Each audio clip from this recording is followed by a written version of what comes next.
you might see your partner as like a grumpy, overworked man who leaves the toilet seat up, doesn't wash dishes, and doesn't fold clothes. But your sister or your best friend might see a hardworking, dedicated family man who puts a smile on everyone's face around him. You guys get what I'm saying? And you want to keep it spicy. You want to change it up. And for those of you that are going to be like, oh, I don't have any ideas. I don't know what I'm doing. I don't know how. I'm going to break it down for you really quick. Hey guys, welcome back to my channel. So it seems that anytime that I have like maybe an awkward topic for a video, I have people working outside, like in my backyard or on the side of my house, basically in hearing distance. And it always happens to be when I'm filming like an awkward topic video. It can't ever be when I'm doing like a makeup routine or like a skincare routine. It always has to be for a video like this, which just makes me feel a little bit on edge. Like every single word that I'm saying is like hung on to, because I'm not gonna lie, whenever I bring people in here to film with me, I'm always like, you know what, don't worry about it, don't be stressed out. We have full control of editing. I can take out whatever I don't want.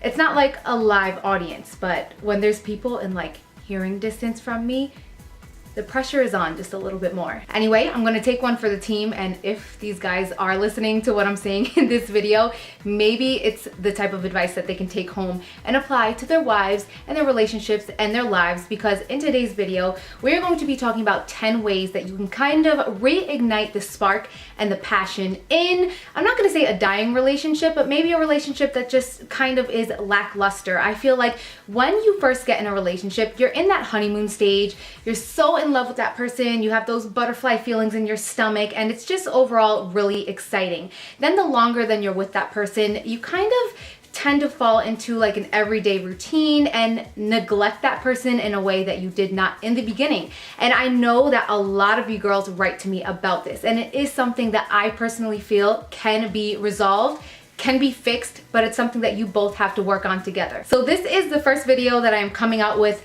a topic like this. I did sit down at the beginning of this month and I was like, okay, it's February, you know what that means, Valentine's Day is coming up. We kind of got to do the typical Valentine's makeup, Valentine's hair, Valentine's outfit videos, but I'm like, you know what? I want to do something different this Valentine's Day. So I'm not going to be doing any of those beauty, fashion type of videos, but basically I want to be coming out with these advice videos. So again, this video right here is going to be how to ignite a spark or the passion in a relationship. I'm also going to be doing how to tell if he's really not that into you. And some of you guys did write in that you wanted to see how to know that he's the one. And also, surprisingly, a lot of you guys requested videos on kind of like sex tips. That one I'm not too sure about because my mom does watch these videos. Hi mom. And overall I just don't really want to offend anyone, but let me know if you really want to see that video. Maybe I will consider it, and any other topics that you would like me to cover. So with that being said, let's jump into this one. Tip number 1, touch more. Whether it's holding hands or hugging, every single time that you see a possible moment to squeeze a hug or a little touch in can really help to keep the intimacy alive in a relationship. My dad actually gave me a piece of advice that many years ago I put into play, and I believe that it is so true and it's so powerful. He told me that whenever you're in a fight with your loved one, to kind of just hold hands. I know it sounds so weird because you're mad, you're in the moment, the last thing that you want to do is hold that person's hand, but it really does bring you down to earth. Human touch is a very powerful thing. So you want to hug often, hold hands often, kiss often, overall touch more often, and that will really help to kind of keep the intimacy alive. Number 2, leave each other little love notes. Now this is something that I absolutely love doing, and I kind of got Mike into doing it as well, and I will try to kind of slip in stories here and there. For example, advice that my dad gave me, things that I do in my own relationship. So yes, writing little love notes for each other, whether it's something that you're slipping into a lunchbox, because if you're like me, you kind of want to take care of your man and make him lunches. You can leave it on the dashboard of his car, maybe next to his keys or whatever you know that he's grabbing on his way out before he leaves for the morning. I just feel that text messages and emails have really taken over all of our communication, and it doesn't really show any effort. There's something really special about pen on paper. I feel that it is so romantic, and once I started doing that, I noticed my partner did it back, and it's a wonderful way to just start your day, even if it's just something really quick, missing you, thinking about you, can't wait for tonight.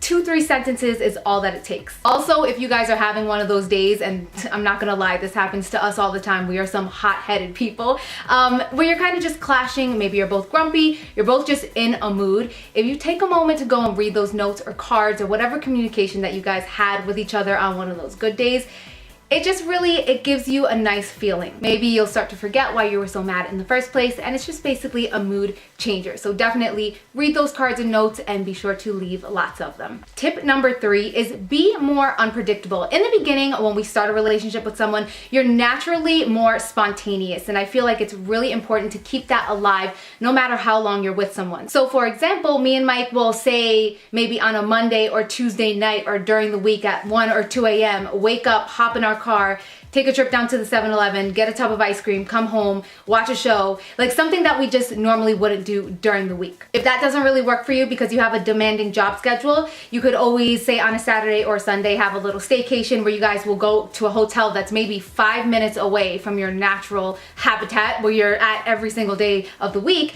and you just go to a hotel and have a little staycation. It's a different atmosphere, it's exciting, and it just gives you little things to look forward to. Bottom line is you want to keep life exciting. So just do random little things. They don't have to be extravagant and really out there.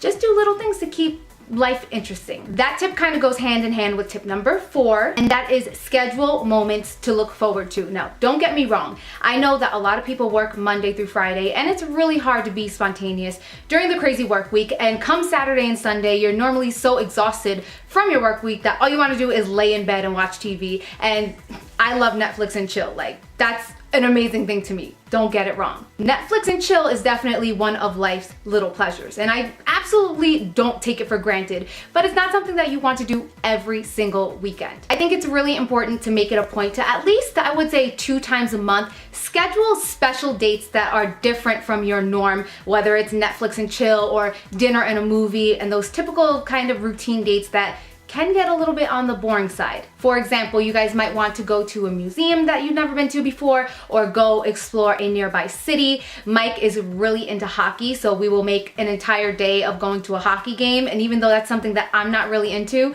we have a little kind of deal where, you know, he'll be able to enjoy his hockey game as long as he gets me whatever food I want, so I'm happy, he's happy. Another thing is I'm really into tea, and I always wanted to go to kind of like a little authentic tea house in the city, so that's something that we have planned coming up for next month. And yeah, you just want to have little things to look forward to out of the ordinary. Number 5 is to be sure to indulge in me time. Now, me personally, I love going to get my hair did, my nails did, I like getting my eyebrows threaded, I like getting my eyelashes permed. Occasionally, I like to indulge in yoga and massages, and I feel like when you feel better about yourself inside and outside, you're overall a more pleasant person to be around, and that is going to extend into your relationship. It will do amazing things for you, I guarantee it. I totally just sounded, do you guys remember that commercial where the guy was like, you're gonna like the way you look?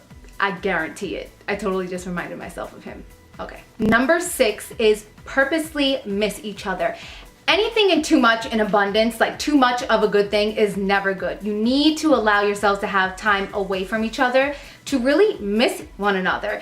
Absence absolutely makes the heart grow fonder, and I would honestly just recommend scheduling a weekend away from each other where you catch up with friends and family separately. I know that I am so used to spending every single weekend with Mike, and we have our little routines, and when he's not there, it really does give me a chance to miss him, and vice versa. I feel like it's so important so that one of you don't take the other one for granted, and you just want to spend a little bit of time away. I'm not saying going on vacation, spending a month away from each other, but just a little bit of time away from each other, and then when you're back together, you can make up for lost time.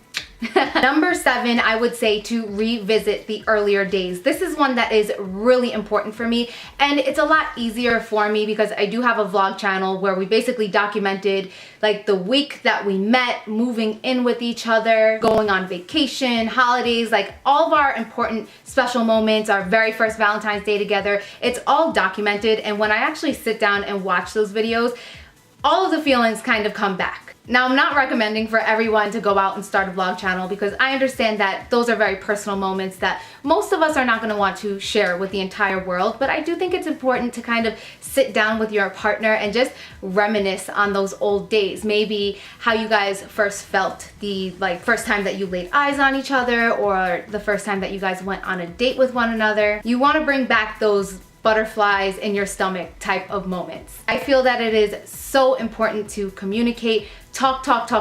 It's going to do magical things for your relationship. Number 8 is to make a ritual for every single evening. Whether it is cooking dinner together while listening to 70s music, sitting down watching a certain TV series every single night, maybe taking a 5 to 10 minute walk after dinner together every single night, or even just sitting down in bed before you guys go to sleep just discussing what was your highlight of the day. I feel that it's really important to just kind of wrap your day up together as a couple. Your partner is the first person that you see every single morning when you wake up, and the last person that you kiss and hold and hug goodnight before you end your evening every single night. And I feel that it's really important to just cherish those moments and make the most of them that you can. I always like to say, don't take them for granted while you have them, because whether you like it or not, these moments are not going to last forever. This person is not going to survive forever, and neither are you. And I've said it many times on my vlog channel before,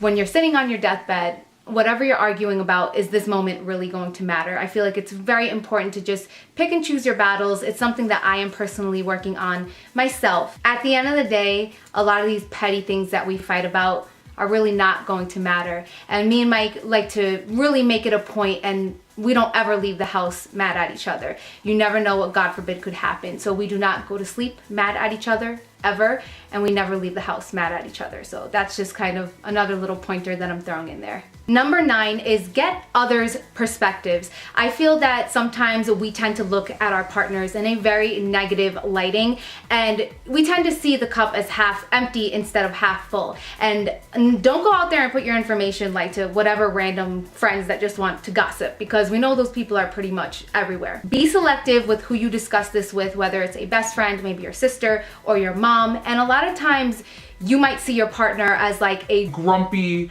overworked man who leaves the toilet seat up, doesn't wash dishes, and doesn't fold clothes. But your sister or your best friend might see a hardworking, dedicated family man who puts a smile on everyone's face around him. You guys get what I'm saying? Sometimes it's important just to get somebody else's perspective. And last but not least, number 10 is probably the most obvious out there. I wasn't gonna mention this, but you know what, guys?